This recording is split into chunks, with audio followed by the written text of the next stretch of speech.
Hello and welcome to the Rev It Up podcast, helping entrepreneurs fill up their tanks, crank up the RPMs, and put the pedal to the metal until they cross that finish line. Hello, I'm Jess Tiffany. Ready, set, go. Hey everybody, welcome to the podcast. Super excited to have Donna with me today. And I hope I don't say your name. It's Riccardo, correct? Yes. All right, I got it. So Donna is naturally introverted, and once was so terrified of people that she couldn't even look someone in the eye and talk to them at the same time. Anything extroverted you observe in her has been learned. Donna's original career as a hairdresser. She was so afraid of people that she says it was divine intervention that led her there, because there was no earthly reason she would ever have done that. She was later drawn to teach and confronted her fear of public speaking, at first training other hairdressers. She later became a trainer in the personal training and development company and coached thousands of people to fulfill on what matters most to them. Donna has participated in Toastmasters public speaking clubs for over 10 years and has earned the highest award of Distinguished Toastmaster. She is trained an NLP practitioner. NLP stands for Neuro-Linguistic Programming. She is a current and active member of the National Speakers Association. And Donna now speaks professionally, sharing with entrepreneurs what it really takes to show up, speak up, and get what you want from business and in life. The name of her business is Red Stilleto. Welcome. Thank you so much. Thank you, Jess. Thanks for having me today. So let me ask, how did you go? I mean, it kind of goes through in your intro here a little bit, but what was that step that you had to take to get out of your comfort zone to start, in the hairdressing business and actually, communicate with your prospects and customers and really, draw that out in people when you have a conversation? Well, is it okay if I share something a little woo-woo with you? Yeah, absolutely. Okay. All right, good.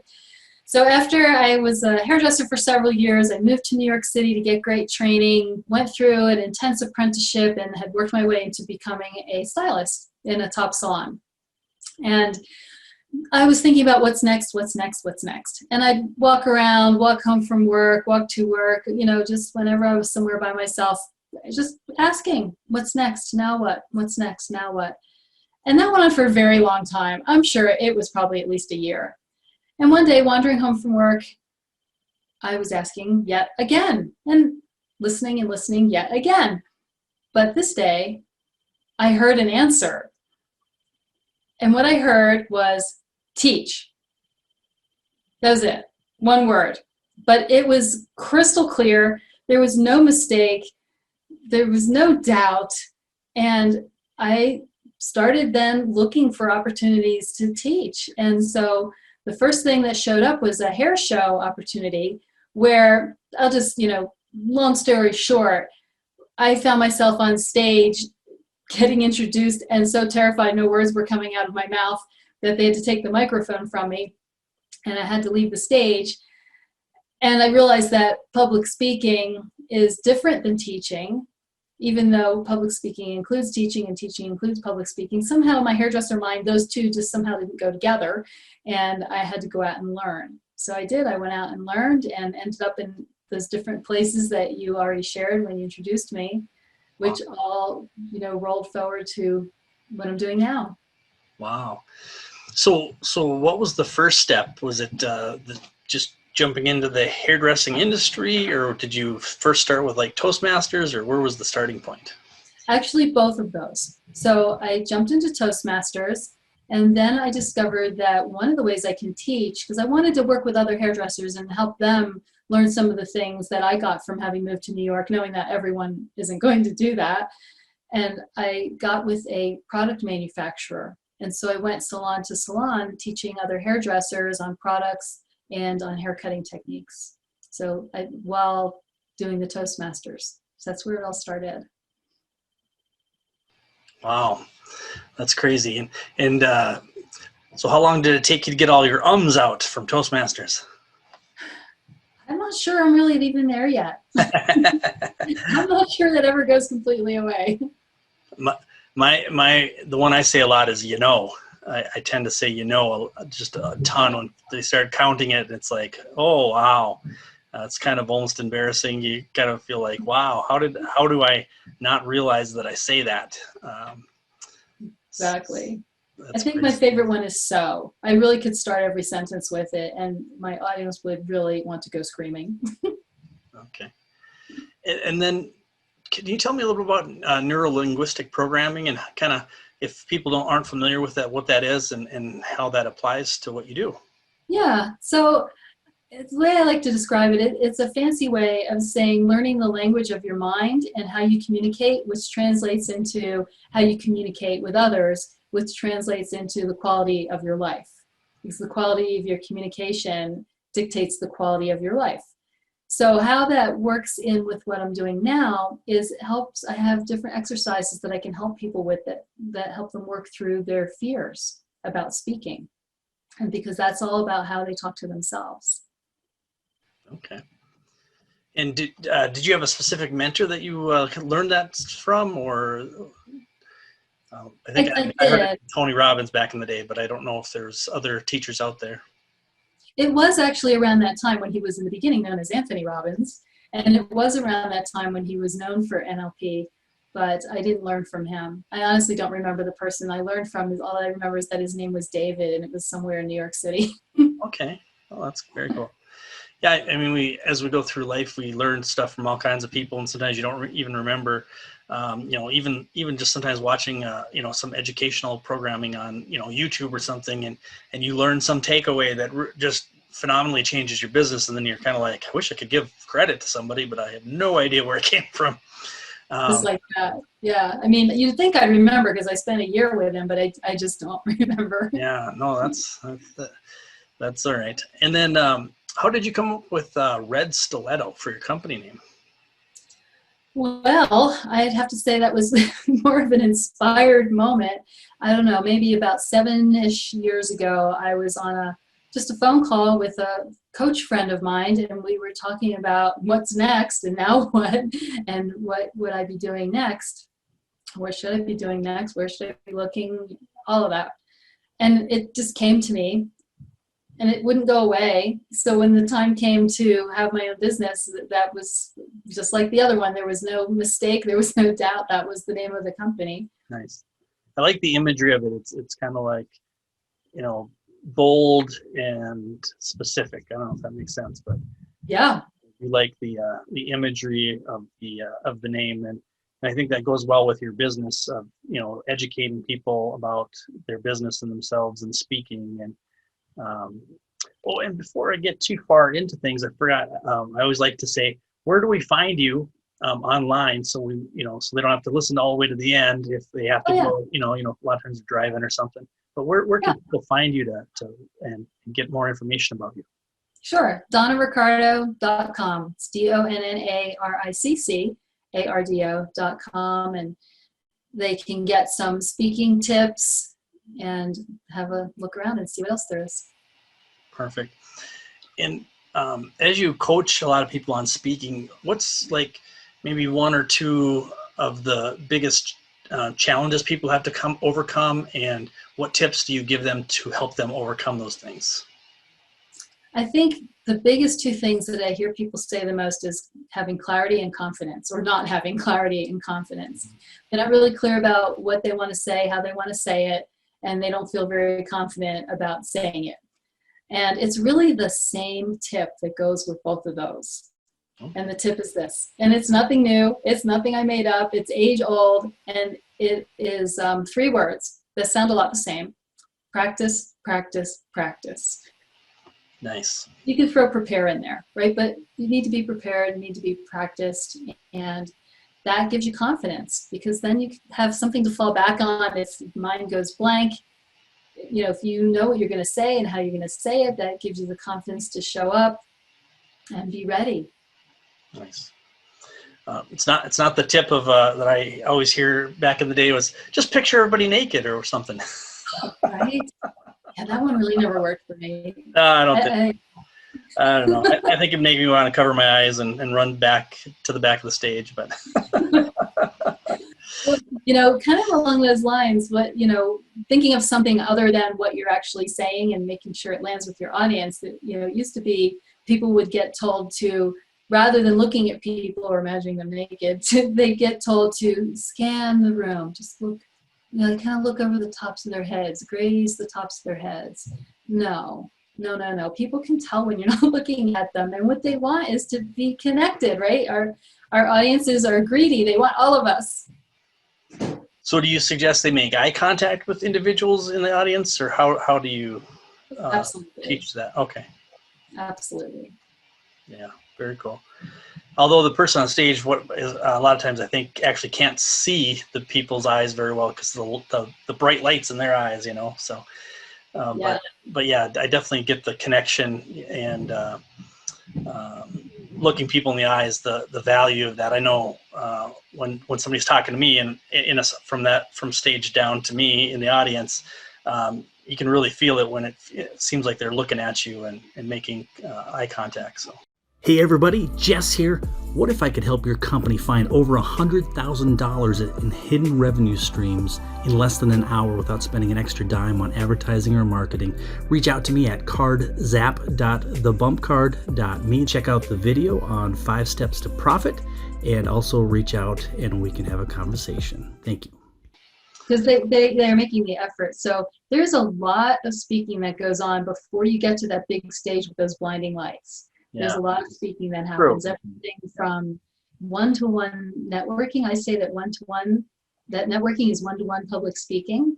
Okay. Everything from that to, networking groups, to summits and conferences, and, then you get all the way up to those big stages with the bright lights. And even then, you still would look to a section, you can't really see someone, but you want to make the effort to, as if you are, because people will still feel that intent to connect. Yeah. I think that's a great tip. What you're saying, about a lot of the stages are smaller, and you kind of want to build your way up to the bigger stages, I would imagine. Yes. And I I used to do a ton of speaking at the little meetups groups, and just going around and talking to a bunch of them, or toastmasters like you did. The National Speaker Association here up in Minneapolis was pretty active. So you probably know some of the same people I do, I imagine, in the NSA, but yep, possible. There's no overnight. What's that? So we'll have to talk about that later. Probably. No. Yeah, there's no overnight sensations in the world of public speaking, as far as I know. Yeah, it's really learned. Yeah. So in which state are you in again for the NSA? I'm in Colorado. The Denver chapter. Yeah, very cool. NSA Colorado. Yeah. Yeah. So, and do you speak then at some of those different conferences and events then locally there, I assume? Not with the NSA or through the NSA. That's really more just for our own personal training and development, and connections and that sort of thing. But I speak at the networking groups. Awesome. Okay. And so when you talk about practice, do you think people should memorize their talks, or more key? I don't know. I've heard people say different stuff. Like some say I do bullet points for the most part. I don't usually just have but when I was younger, I used to have it all memorized. So I was curious if there's a better method, or. I don't know that there's a better one. You certainly have very strong opinions about what's better by some people, according to some people. There seem to be 2 general schools of thought on this. One would be to memorize, and the other one would be to wing it. And then there's the bullet points, but that's, I think, leans more in the realm of being prepared than the winging.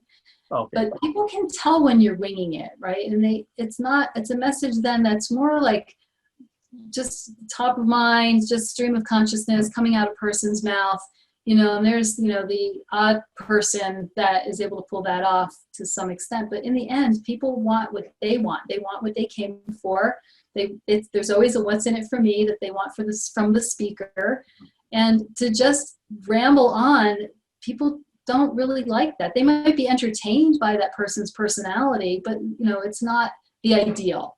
In the ideal world, there's a real message, and you're delivering some content of real value for the audience. And the other thing about that is too, you usually have time. I don't really know too many instances where you can just go on however long you want, right? Usually you have a time slot and a certain amount of time you're given to speak. And if you're prepared and you memorize, or at least make the effort to memorize it, you're going to honor that time, honor the speaker that comes after you, if there is one, honor the time of the audience. I mean, I was at a networking event a couple months ago, and we had our speaker. We have a monthly speaker, and she came in, and she actually is a speaker trainer, and she went over time, and the organizer was furious. And you just don't want that, because especially in the beginning, I mean, I think maybe almost always, it's through relationships that you get the speaking opportunities. You certainly don't want to anger your people that can give you opportunity. I totally agree with you there. Yeah. I'd say most of my speaking things that I've done have been referrals, or they heard me online or something. But yeah, totally. You want to respect the people that are giving you the opportunity. And that is really important. I agree. Definitely. Absolutely.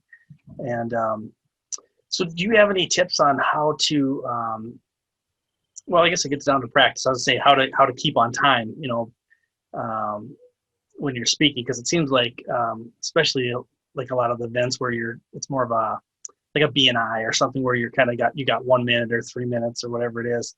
And sometimes the person's like 5 minutes into a 1 minute, intro they're supposed to be doing, and you're just going, oh my goodness, what's going on here? So, but do you have any tips on keeping things, tight and succinct and on time? I do. And speaking of BNI, this is actually how I developed it. I was the education coordinator in my BNI chapter. So weekly, I had to create 3-minute little educational bits. And at first, it made me crazy trying to figure out how to do that. Some people will do it by words, but I developed this little system to do it that seems to be fairly accurate, certainly close enough. So I don't do it by words. I've actually never done that. But if you're a listener who likes to take some notes, this would be a good time to grab a pen and paper.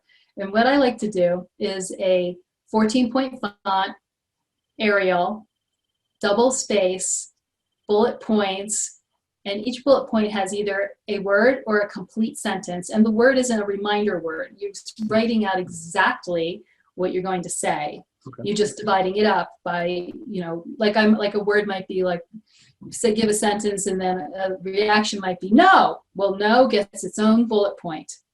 And then you go, each sentence is a full sentence, because approximately one spoken page is 1 minute. Oh, okay. If you format it like that. So it's double space. So 14-point font, Arial, double spaced, bullet points, one word to one succinct sentence will end up being about a page a minute spoken. Wow. That's a great tip. I actually don't think I've ever heard that one before. So no, I made it up. That's a Red Stilleto original. It is. Awesome. Well, that's good. Yeah, I like that. And I think that, and then make sure you're hydrated, I find is a big thing when you're speaking, because after about 5 minutes into a talk, I'm just like, I can't talk anymore at all. So I got to stop and take a big swig of water and stuff. So yes. Be prepared for that. I think that's something I've forgotten a few times. And then you get up there and you're like, and people are wanting you to finish your 10-minute talk or whatever you're doing, and you got to take a 2-minute break to get water because you can't talk anymore. It's kind of embarrassing, I'll admit, from experience. And I would add, not ice water either. Room temperature water. Room temperature. Mm-hmm. Yep, that would be the best. Is that easier on the larynx or on the throat or something, or? It's easier on the throat. Then you're not clunking ice into your microphone. Oh. You're not, maybe you have sensitive teeth. You're not dealing with that. I mean, it's the most neutral thing, least distracting, least disruptive. Yeah. Okay. And do you have any opinions on, like, the look or the wardrobe or that sort of, how you look on stage?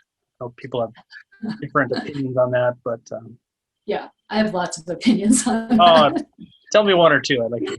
I was in the beauty world and we were very fashion oriented. And so I lived in New York City. So, and it just also happens to be a personal interest of mine. So I would say mostly, see, there's that so.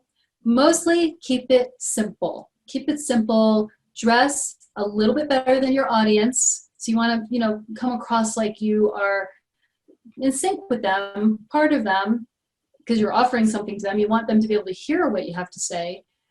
But you want to just look a little nicer because you're up in front of them too.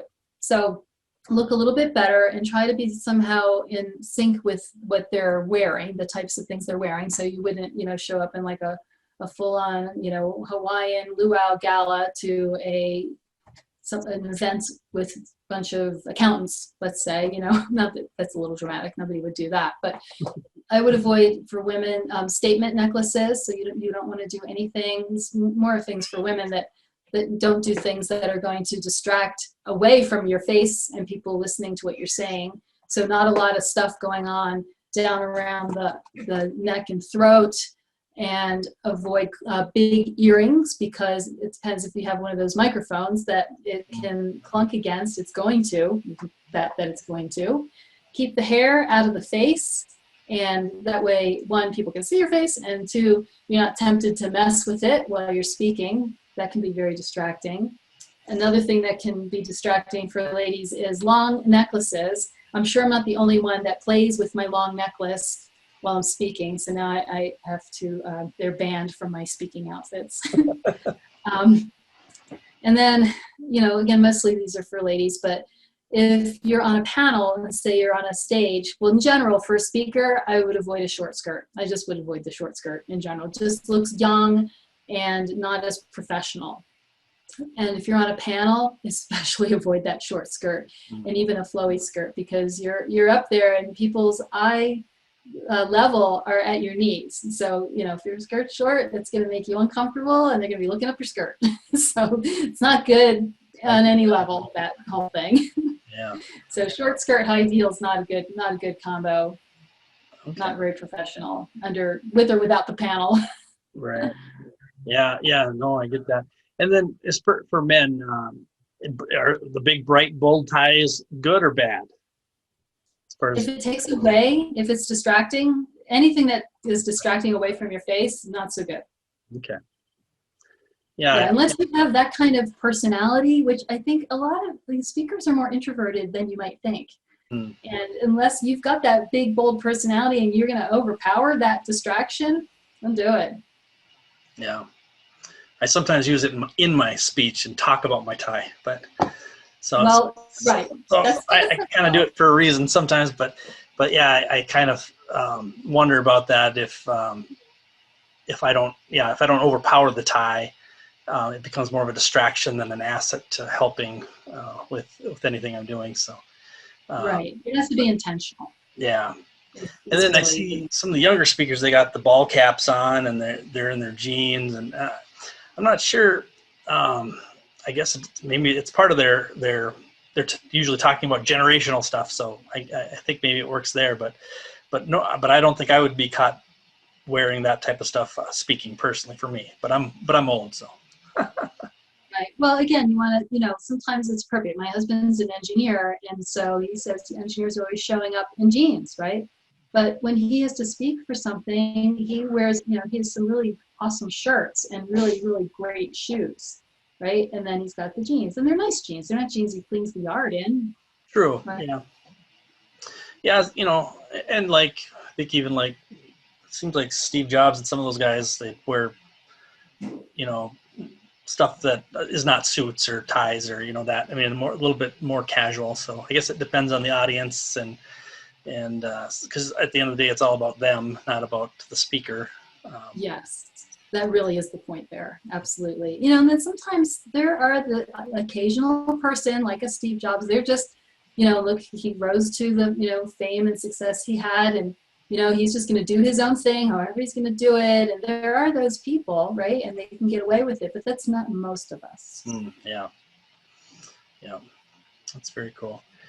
And so, So how long have you been how long have you been in the limelight doing the speaking and the teaching and stuff like that through your different platforms there? I think from when I first started, it's probably about 30 years. Okay. I knew you were a seasoned veteran, but I wasn't sure. So that's pretty awesome. And do you still find that you go back and pull things from back in your hairstyle days that are still applicable today a lot? Yeah, sometimes. Yeah, for sure. Okay, very cool. Yeah, I have a good friend that we were actually in BNI together, and she's a hairstylist, and she started doing the training and stuff, and now she moved out of state, but got married down there and all that fun stuff. But yeah, anyway. But I kind of see how, one can translate to the other, from, so once you start teaching other people, and then you can, move that into other areas. And it's just, I can see it being a good place for a new person that's interested in speaking to possibly even look at as a temporary career to help them get to that next level. I mean, there's probably other places too, but is there any, that's probably a good question. Is there any good places that you feel like, backgrounds or jobs or different things people could start to kind of help build those skills needed to be a better speaker? I think anybody can learn to be a better speaker because ultimately it's communication. And I think Toastmasters is a great place to start. Oh, yeah. Yeah, you mentioned that, Toastmasters, yeah. Yeah, I've only been to, I think, twice, but it was pretty cool. I probably should go check it out again. There's some pretty good speakers there, and lots of people getting better. So. Yes. Well, the name of it is really, Toastmasters is known for public speaking clubs, but the full name of the organization is Toastmasters Leadership and Communication. Ah, very cool. And so, how do you leverage speaking to grow your business? I was curious about that. Yeah. Well, I have what we call a signature talk, which it's really a promotional talk, what we call a speak to sell talk. It's designed there are several sections. The way it's structured is to connect with the audience. Then you teach them something based on your expertise. So not talking about your business or talking about yourself, but teaching them something relevant to your expertise, and then making them some kind of an offer, depending on the product or service that you're offering. It could even be as simple as an offer to connect further and have a one-to-one call. Like I have what I named a Speak Up Discovery Call. It's a one-to-one conversation.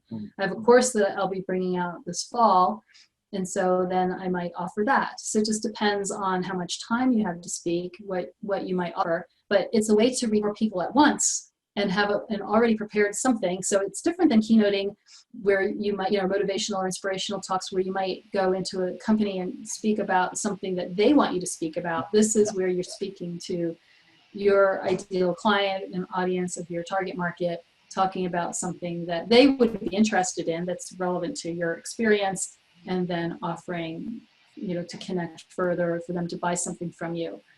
Okay. And if somebody wants to kind of maybe get on a pre-list to get your course, and kind of start that conversation, do they just go to your website, or what's the best way to make that happen?